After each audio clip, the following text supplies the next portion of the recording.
मुझे बहुत खुशी है कि हनुमान बेनीवाल जी जो आईएलपी के अध्यक्ष भी हैं, इंडिया गठबंधन के साथ में गठबंधन हुआ है और आज एक मंच से कांग्रेस और आरएलपी एक मंच से बात कर रही है आपसे। इंडिया गठबंधन एक मजबूत गठबंधन है देश के अंदर। यहाँ राजस्थान में सीपीएम से, आरएलपी से और आप पार्टी से जो अलायंस हुआ है उसका बहुत बड़ा असर देखने को मिल रहा है और मैं उम्मीद करता हूँ कि लोगों का मूड बदल रहा है इस बार। और जो ये सपने देख रहे हैं हमारे बीजेपी वाले 25-0 और अगली बार 400 पार, ये तमाम लोगों को भ्रमित कर रहे हैं। आपको तो ये देखना है कि आपका अपना उम्मीदवार हनुमान बेनीवाल आपका अपना घर का है, जिसका एक अलग पहचान बन गई देश के अंदर। किसानों के लिए हमेशा वो तत्पर रहे, प्रतिबद्ध रहे और उन्होंने अपनी पार्टी खड़ा करी, उसमें कोई दो राय नहीं हो सकती। वो जुझारू व्यक्तित्व के धनी है, दबंग है, किसानों के लिए मर मिटने वाले हैं। ऐसे व्यक्तित्व को पहले भी आपने मौका दिया था तो उन्होंने देख लिया बीजेपी की स्थिति क्या है, क्या सोच उनकी है। आज मैं याद करना चाहता हूं नाथूराम मिर्जा, यह मजबूत नेता थे, लेकिन आज वर्तमान में कोई मजबूत नेता है, किसान की लड़ाई लड़ रहा है, उसका नाम हनुमान बेनीवाल है। तो कमी नहीं रखी हमने काम करने की, इतने काम किए। किसानों के लिए भी अलग बजट पेश करना हिंदुस्तान में पहली बार मैंने शुरू किया राजस्थान के अंदर।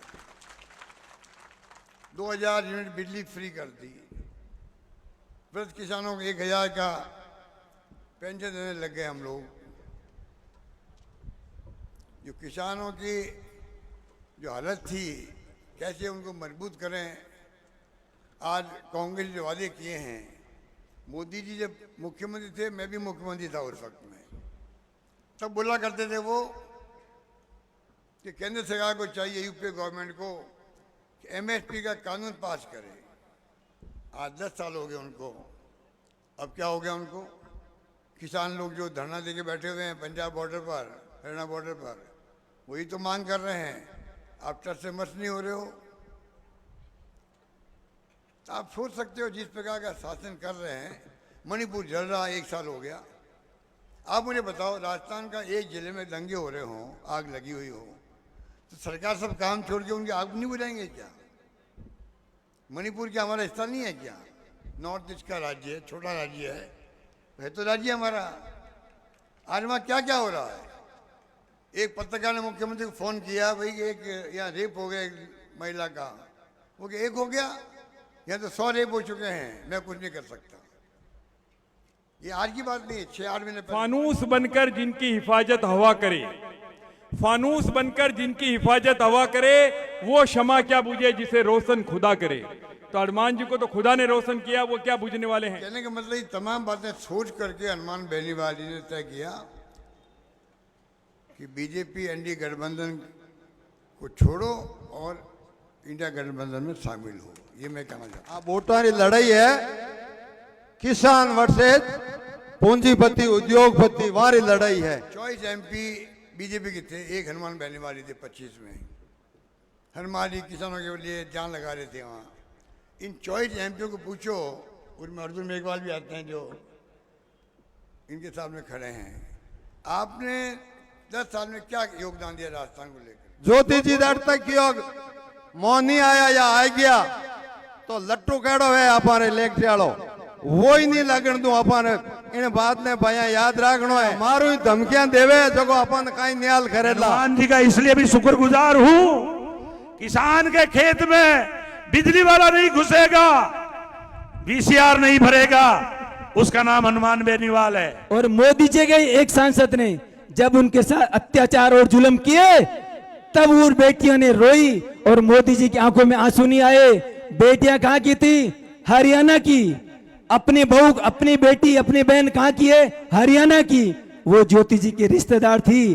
कभी ज्योति जी ने पूछा बेटियां तुम्हारी क्या हालत है? नागौर का सांसद हनुमान बेनीवाल सबसे पहले वहां गया और बेटियों के आंसू पूछ के और बेटियों के हक के लिए लड़ाई लड़ी थी। तो ऐसे व्यक्ति चाहिए जो अपनी बात मर्दानगी के साथ और हिम्मत के साथ रखे। बेनीवाल साहब पूरे नागौर जिले में दौरा भी कर रहे हैं। आप लोगों ने सबने देखा, सब उनके साथ में थे। जो जज्बा, जो जुनून उनके रेले में, उनकी जो बैठकों में था, आपने देखा। राजस्थान में अंडर करंट साले, अंडर करंट समझा? अंडर करंट माय माय बजी उठे, माय माय। घर जिससे ना रोशन हो दिया हो नहीं सकता, भाई से कभी भाई खफा हो नहीं सकता। सदियों से चली आई है मोहब्बतें हमारी, सदियों से चली आई है मोहब्बतें हमारी। हिंदू से कभी मुसलमान जुदा हो नहीं सकता, हिंदू से कभी मुसलमान जुदा हो नहीं सकता। कहना चाहूंगा और कान में नहीं मैदान में कहना चाहूंगा, हनुमान बेनीवाल एक शेर राजस्थान है। इस शख्स को मैं एक अरसे से जानता हूं। जहां खड़े होते हैं वहीं से रेस शुरू हो जाती है। और जहां तक मेरी आवाज आ रही है, मेरी बात को सुन लीजिएगा गौर से कि हनुमान जी आपको इस बार इंशाअल्लाह हम जिता करके लोकसभा भेज देंगे। और आप हनुमान बेनीवाल भी हैं और हनुमान भाईजान भी हैं हमारे लिए आज के बाद। सारे जहां से अच्छा हिंदुस्तान हमारा, हम बुलबुले हैं इसके, ये गुलसिता हमारा। मजहब नहीं सिखाता आपस में बैर रखना, हिंदी है हम वतन हिंदुस्तान हमारा, हिंदी है हम वतन हिंदुस्तान हमारा। आपको बधाई देना चाहता हूं कि राजस्थान में आपने नागौर के अंदर एक ऐसा नेता तैयार किया जिसकी आवाज पूरे राजस्थान में गूंजती है। उसका नाम हनुमान बेनीवाल है। साथियों, नेता दो तरह के होते हैं।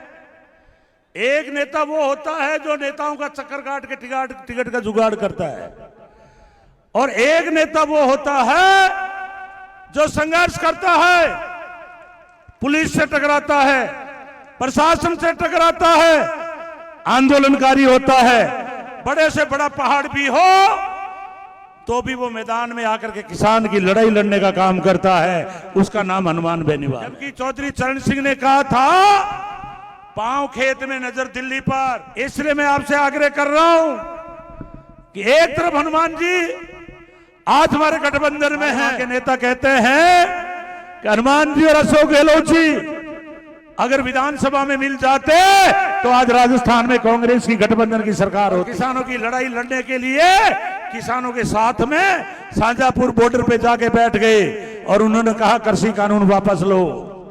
कहां पड़े नेता ऐसे? आजकल तो नेता बनते ही मंत्री बनना चाहते हैं। इसलिए मैं कहना चाहता हूं कि आपने एक बब्बर शेर को पैदा किया, हनुमान बेनीवाल को। हनुमान बेनीवाल की आज राजस्थान में धाक पड़ती है। बीबीसी बोला हुआ जरा मजो आवे भाई, जाटा थारो सबारो किसानारो। एक फर्क और जो मैं हरदम महसूस करता हूं, हनुमान जी बेनीवाल तो किसानों के साथ आके बैठ गए, एनडीए गठबंधन को तोड़ दिया। वहीं हमारी ज्योति जी मिर्धा जो कांग्रेस में थी, किसानों के साथ उस वक्त आके बैठी नहीं, कांग्रेस में होने के बावजूद भी। 3 नंबर बैलेट के ऊपर कांग्रेस का और लोकतांत्रिक पार्टी का उम्मीदवार बोतल का निशान कामयाब करो और एक बीबीसी बुलाओ। कम से कम 4-5 लाख वोटों से हनुमान बेनीवाल को जिता के आपको भेजना है। धन्यवाद। जय हिंद जय भारत। व्यक्ति 6 बार चुनाव जीतने के बाद में कहीं दबा नहीं, हमेशा सड़कों पे रहा, किसानों की मांग के लिए हमेशा सड़कों पे रहा। कोई भी दलित के साथ अन्याय हो रहा है, किसानों के साथ अन्याय हो रहा है, हनुमान बेनीवाल हमेशा वहां पहुंच जाता था। 6 चुनाव लगातार जीते हैं। ये 7वां चुनाव कांग्रेस के साथ गठबंधन के साथ हुआ है। और ये गठबंधन इस बात का गठबंधन है, कांग्रेस पार्टी और आरएलडी पार्टी जो एक विचारधारा की पार्टी है, किसानों के पक्ष की पार्टी है। तो 3 कानून बने। ज्योति जी हरियाणा रहती थी, किसानों के बीच में आने वाला था। राजस्थान का एक ही ये सांसद था हनुमान बेनीवाल। वह 70 दिन तक किसानों के साथ में बीच में बैठा रहा और किसानों के लिए लड़ता रहा और मोदी जी को 3 कानून वापस लेने हाँ पड़े। बात सही है कि बीजेपी का प्रत्याशी है और बांका जगह प्रचार करिया है बना तो ठापड़ की चुनाव आ रहे हैं जना कणे में भैंसिया में पड़े और कणे पाडा में राम राम दे क्या था। बहुत सारे चुनाव नागौर जिले में हमने भी लड़े, जो अग्रिम पंक्ति में सब लोग बैठे हैं सम्मानित, इन्होंने भी लड़े, लेकिन नागौर जिले के अंदर आज के जो इस बार के जो हालात हैं वैसे हालात कभी उत्पन्न नहीं हुए। विचारधारा हमारी जरूर अलग रही, लेकिन इस बार जो फूड़ता, जो ओछापन भारतीय जनता पार्टी के नेताओं द्वारा किया जा रहा है, इसको सबक सिखाने का एक ही माध्यम है, वो है आपका वोट। 19 तारीख को ज्यादा से ज्यादा वोट आप हनुमान जी के चुनाव चिन्ह बोतल पे देके उनको आप लोग सफल बनाना। किसी ने ठीक ही कहा है कि हजारों वर्ष, हजारों साल नरगिस अपनी बेनूरी पे रोती है, बड़ी मुश्किल से होता है चमन में दीदा और पैदा। हनुमान बेनीवाल जैसा व्यक्ति जो रात और दिन लड़के आप सब लोगों के हक और अधिकार की बात करता है, ऐसे व्यक्ति को आप भारी मतों से 19 तारीख को समर्थन देके और वापिस से लोकसभा के अंदर भेजना है। जिन्हें मैंने दिया भी हूँ, बता वोट दे जीता तो की बात है, तो मैंने जता दिया बताओ जीता की माल कोनी। 4 बार विधायक रियोड़ा है, लोकसभा का मेंबर रियोड़ा है, मन अच्छी तरह से आप जानो ताकि बीच में मोटो यो बन पाए। आपने राजनीति सिखाई है, आपका हाथ पकड़ के आपने उनके तो बड़ा नेता बना है, तो आपका हमारा सबका फर्ज बनता है ऐसे टाइम जिस नाजुक दौर से अपना देश गुजर रहा है वो आपको समझना है।